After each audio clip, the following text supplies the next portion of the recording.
Countdown ng pag-activate ng Dharma Heaven and Earth. 10, 9. Bakit kailangan pa ng countdown? Ginulat mo ako. Akala ko kung ano na. Ilang basurang isda lang pala. Mamaya. Huhulihin ko kayong lahat at iluluto. Sakto, matitikman ko rin. Kung anong lasa nitong Arapaima. Subukan mo. Mga isda ito ng kuya ko. Wala kang karapatang hawakan sila. Walang hiyang babae. Lalaki, gusto mo bang mamatay? Hindi ka ba talaga marunong mahiya? E di huwag ka nang umalis. Pasasayahin mo muna ako. Bago ko sabihin kung nasaan ang kuya mo. Anong gagawin mo? Hayop. Bitawan mo ang bunso ko. Lumayo ka. Lumayo ka. Lumayas ka. Tang Haoming, dapat kang mamatay. Tulong. Tang Haoming, mamatay ka.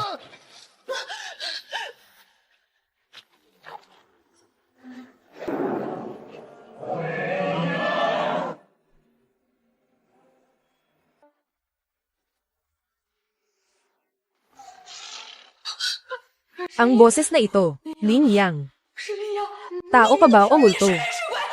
Hindi ba't patay ka na? Guni-guni lang ito, sigurado ako. Paanong may isang tao na nabuhay mula sa mga patay at naging isang corp pa? Lin Muran, kayo ba ang may pakanan nito? Kuya, ikaw ba talaga yan? Bunso, ako ito. Nakabalik na ang kuya mo. Wala akong pakialam kung totoo ka o hindi. Hayaan mo kaming umalis ngayon din. Kung hindi, sisakailan ko siya hanggang mamatay. Tang Haoming, napakasama mo. Gusto mong mamatay. Tang Haoming, ano pa bang gusto mong gawin? Bitawan mo na si Ranran. Babae, dyan ka lang. Subukan mong humakbang pa. Papatayin ko siya ngayon din. Huwag, alis.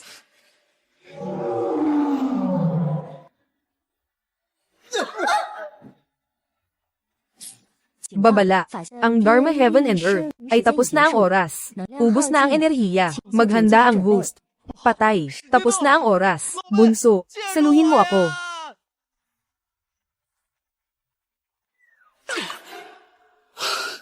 Buti na lang nasalo ko. Miss, na-install na ang bagong aquarium mo. Mabuti na lang at dumating tayo agad. Kundi, yung mga Arapaima na yun, siguradong hindi na natin mailigtas. Teka nga, yung tempered glass na aquarium na yun, paano magkakaroon ng ganyang butas? Binomba mo ba ng mortar? Aksidente lang. Aksidente. Salamat po, boss. Nabayaran na po kita. Kung may problema, tawagan nyo lang ako. Kuya, ayos ka lang ba? Ayos lang, ayos lang. Muran. Itong corp na ito. Si Kuya Yang ba talaga to? Baka naman nagkakamali lang tayo. Alam ko, masyadong nakakabaliw ang nangyayaring ito. Pero narinig mo rin kanina, boses yun ng kuya ko. Hindi ako pwedeng magkamali, di ba? Kuya, kung ikaw talaga yan, tumango ka nga. Salamat naman, bunso. Nakilala mo rin ako sa wakas. Ikaw nga talaga si Kuya Yang. Kuya Yang. Paano ka naging isda? Tingnan mo nga itong bibig ko. Nakakapagsalita ba to? Muntik ko nang makalimutan na isda ka na nga pala. Muran. Sa tingin mo, sila Shaoran kaya ang may gawa nito? Sila ba ang dahilan kaya nagkaganito ang kuya mo? Kuya, kung si Shaoran nga, ang may gawa nito sa'yo, magbuga ka ng ilang bula. Sila nga talaga. Pupunta ako sa pulis ngayon din, para maparusahan sila sa batas. Teka. Muran, huwag kang padalos-dalos. Nangyari na ang nangyari. Wala ring mangyayari kung magsusumbong tayo sa pulis. At saka, sino ba ang maniniwala na naging isda talaga si Kuya Yang? Ano na ang gagawin natin ngayon? Sila Shaoran. Nalaman na rin nila to. Siguradong hindi sila titigil. Patay. Kahit na natakot ko sila pansamantala, kapag nakabawi sila, siguradong gagawa sila ng paraan para saktan ng bunso ko. Kailangan kong mag-evolve agad. System, ilan na ang attention points ko ngayon? Host, ang kasalukuyang attention points mo ay 780. Wow! May 780 points na pala ako. Sayang lang at yung pag-transform ko kanina, hindi na i-livestream, kundi, yung views. Siguradong sisibog. Kailangan ko pa ng higit 200 points para mag-level up. Hindi ko alam kung ano ang ibibigay sa akin. Sa second stage evolution, hindi pwede. Kailangan kong pilitin ang kapatid ko, na ituloy ang livestream. Muran, tingnan mo ang kuya mo. Parang may gusto siyang sabihin. Kuya, anong gusto mong sabihin? Kuya, gusto mo bang bumalik sa aquarium? Paano mangyayari yun? Isa kang isda, puno ng aeropie na doon. Kakainin ka nila.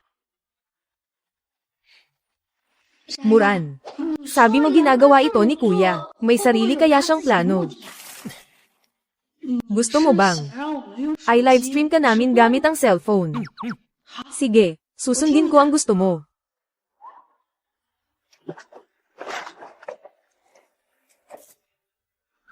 Kanina sa livestream, bakit biglang nag-black screen at namatay? Ano ba talagang nangyari? Hindi ko alam. Nakakatakot din yung kanina. Ayos lang ba ang streamer? Gusto nyo bang tumawag kami ng pulis? Huwag kayong mag-alala. Ayos lang ako. Naayos na ang lahat.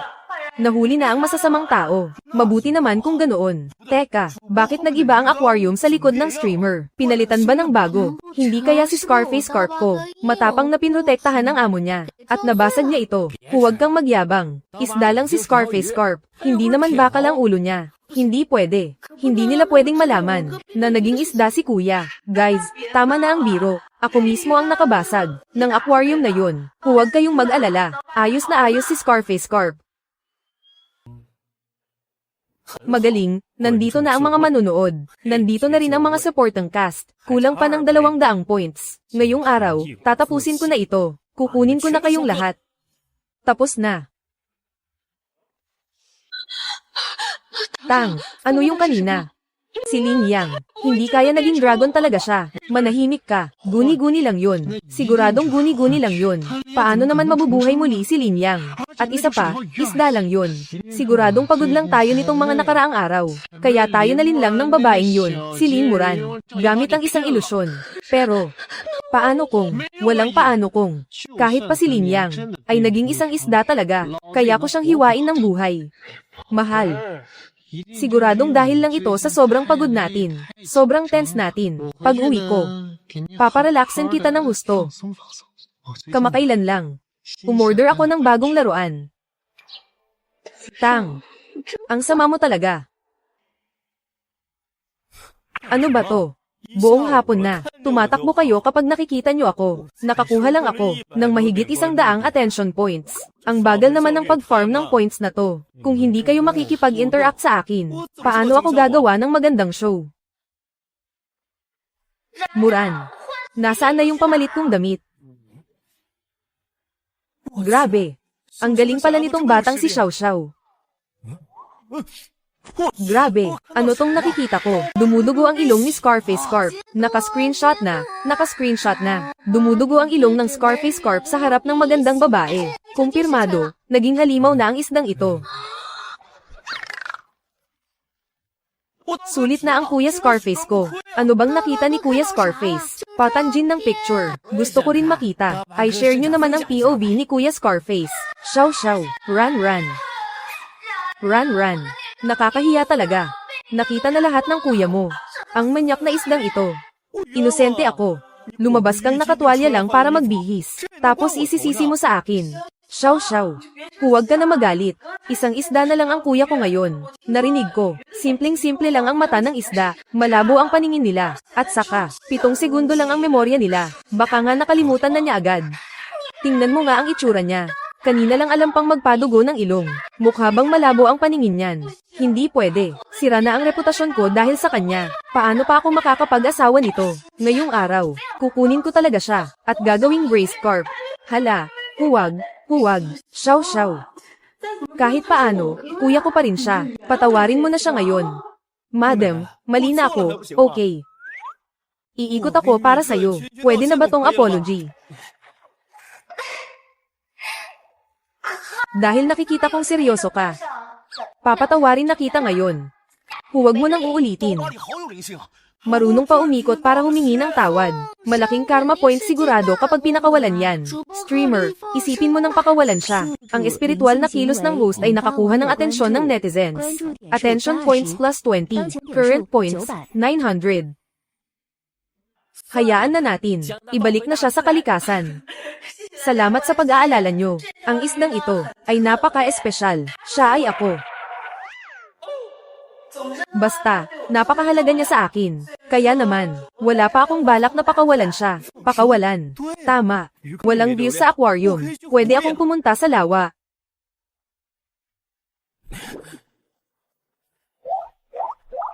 Kuya, may gusto ka bang sabihin? Bunso, pumayag ka na. Mag-livestream ka na at pakawalan ako. Konti na lang at mag-e-evolve na ako.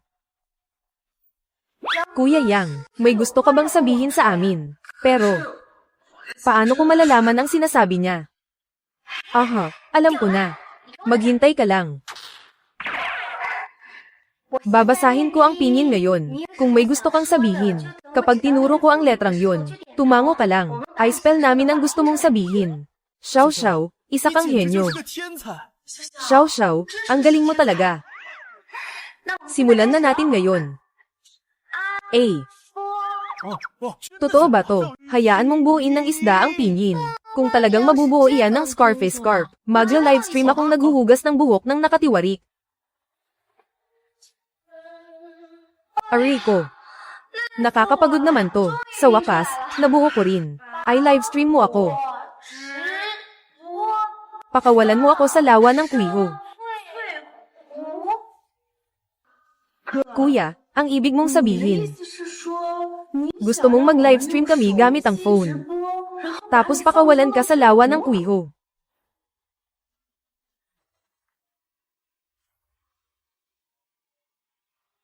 Mahal. Kanina. Ang wild mo ah. Dati kay Linyang. Hindi ganito kasarap, di ba? Tang. Ang sama mo talaga.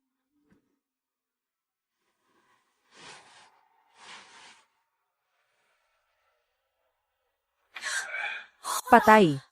Bakit? Anong nangyari at gulat na gulat ka? Tang, may problema. Nag-livestream ulit si Lin Muran. Sabi niya papakawalan daw niya yung isda, papakawalan sa lawa ng kuwiho. Ano?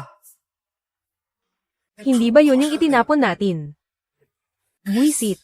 Hindi natin siya pwedeng hayaang magtagumpay. Terra.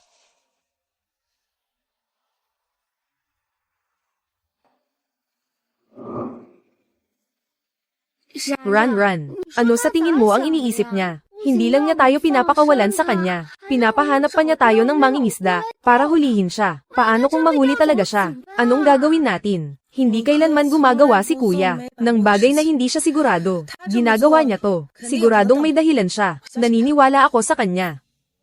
Kapatid ko nga talaga. Sa pagkakataong ito, hindi lang ako mangungulekta ng attention points sa lawa, kundi sa harap din ng lahat ng netizens. Ipapakulong ko ang mga pumatay sa akin. Sa ganitong paraan lang, bago ako maging tao. Masisiguro ko ang kaligtasan ni Muran. Babala. Na-detect na ang host ay malapit ng makaranas ng banta sa buhay. Na-trigger ang misyon, makatakas sa kamatayan. Kung matagumpay na makakatakas ang host, gagantimpalaan ng skill na Desperate Strike, banta sa buhay. Hindi maganda to, yung dalawang yun.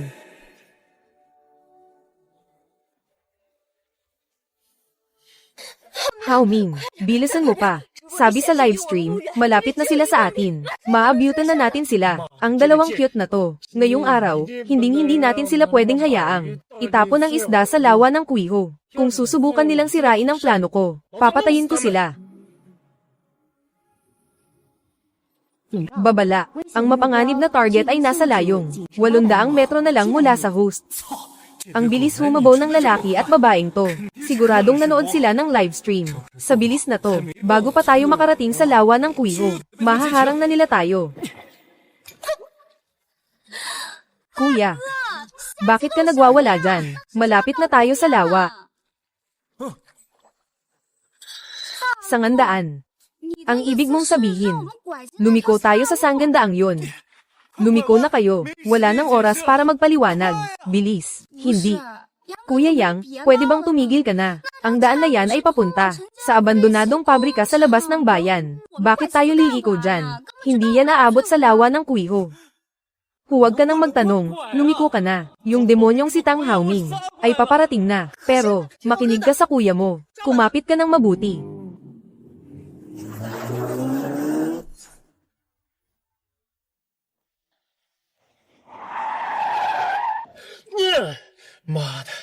Nasaan na sila? Nasaan ang sasakyan nila? Nasa unahan lang sila kanina ah. Nandito lang sila isang segundo ang nakalipas. Ang cute na ito kanina ay lumiko sa isang maliit na daan. Ngayon sa livestream puro sirang pabrika at puno. Hindi ko talaga alam kung nasaan ito. Ayos lang. Makakatakas ang monghe pero hindi ang templo. Basta mauna tayo sa lawa ng kuwiho. Hindi nila mapapakawalan yan ngayon.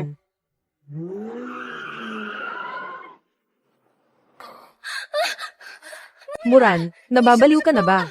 Bakit ka biglang lumiko sa maliit na daan na yan? Paano kung dead end yan? Tapos tayong lahat. Bes, tama na.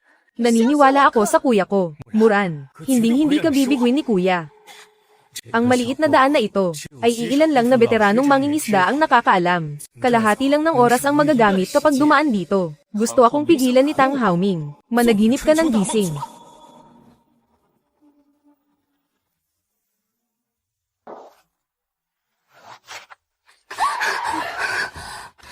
Nandito na tayo sa lawa ng kuwiho. Diyos ko. Ang sirang daan na ito sa gitna ng kawalan, ay talagang diretso sa lawa ng kuwiho. Ang tagal ko nang nakatira dito, pero hindi ko pa ito narinig. Ang galing ni Scarface Scarf, bilib na talaga ako. Paano nalaman ng isda ang daan? Siguradong naging engkanto na ito. Dahil ang isda na ito ay isang tunay na Diyos. Pakawalan mo na. Nagulat ang buong internet, tumaas ang atensyon. Binabati kita, nakakuha ka ng malaking atensyon. Naabot na ang kondisyon para mag-evolve. Sa wakas, nandito na. Basta makababa ako sa tubig at makumpleto ang ebolusyon. Ipapakita ko sa inyo kung ano ang tunay na halimaw sa kailaliman. Patay. Sasakyan yan ni Tang Haoming. Naabutan nila tayo.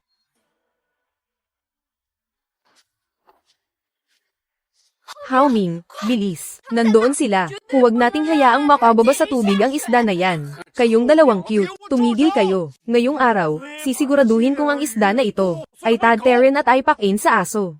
Sasakyan yan ni Tang Haoming. Naabutan nila tayo. Muran, ibuhos mo na. May dala silang armas. Bes, tulungan mo ako. Sige, 3, 2, bilis. Muran, ihagis mo na si kuya. Isang hakbang na lang. Basta makababa ako sa lawa ng kuwiho. Ipapaalam ko sa kanila kung paano isulat ang salitang kamatayan.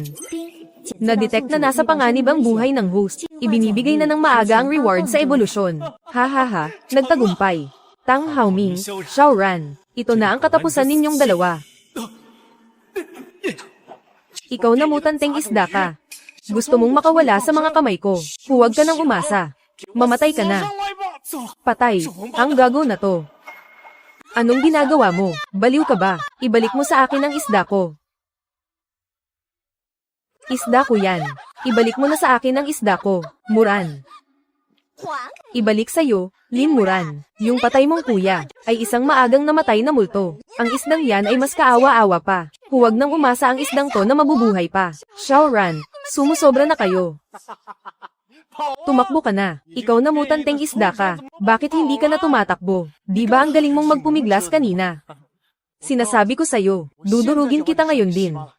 Tapos mamayang gabi dadalhin kita sa bundok, para ipakin sa mga asong ulol. Ang lalaki at babaeng ito, hindi pa sapat na pinatay nila ako. Lakas ng loob nilang saktan ang bunso kong kapatid. Tapos na ang pagbibigay ng pabuya. Nakakuha ng espesyal na kakayahan. Huling baraha. Sa tuwing gagamitin ang kakayahang ito, ang lakas ng host ay agad na tataas ng 10 beses. At lilikha ng kakayahang huminga sa hangin. Mga pantulong na organo. Cooldown time, 48 oras. Lakas na tumaas ng 10 beses. Kayang huminga sa hangin. Ang galing. Tang Haoming, handa ka na bang mamatay? Mamatay ka na. Kakayahan, I activate.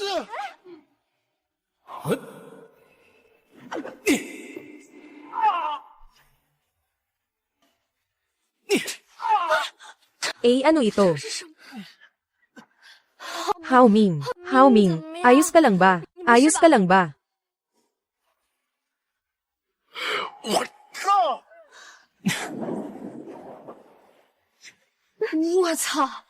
Muran, ang lupit naman niya.